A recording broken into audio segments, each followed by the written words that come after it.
വിശ്വാസ ജീവിത പടകിൽ ഞാൻ സിയോൻ നഗരിയിൽ പോകുന്നു. ഞാൻ വിശ്വാസനായകൻ യേശുവെ നോക്കി വിശ്രമദേശത്തു പോകുന്നു. ഞാൻ വിശ്വാസനായകൻ. എല്ലാ പ്രിയപ്പെട്ടവർക്കും യേശുക്രിസ്തുവിന്റെ നാമത്തിൽ സ്നേഹവന്ദനം. യോഹന്നാന്റെ സുവിശേഷം 11 അധ്യായം അതിന്റെ 40 വാക്യത്തിൽ, വിശ്വസിച്ചാൽ നീ ദൈവത്തിന്റെ മഹത്വം കാണും. സർവശക്തനായ ഒരു സ്വർഗീയ പിതാവ് നമുക്കുണ്ട്.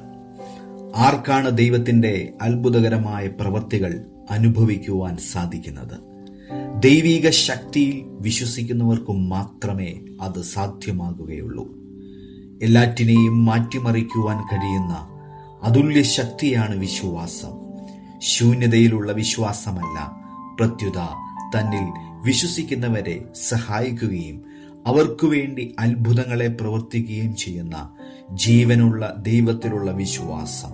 അതുകൊണ്ട് നിരാശയുടെയും കൊടുങ്കാറ്റിന്റെയും നടുവിൽ ദൈവത്തിൽ വിശ്വാസമർപ്പിക്കുക.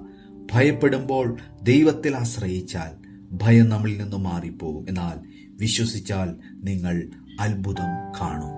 ഈ വചനങ്ങളാൽ ദൈവം നമ്മളെ സഹായിക്കുമാറാകട്ടെ. ആമേൻ.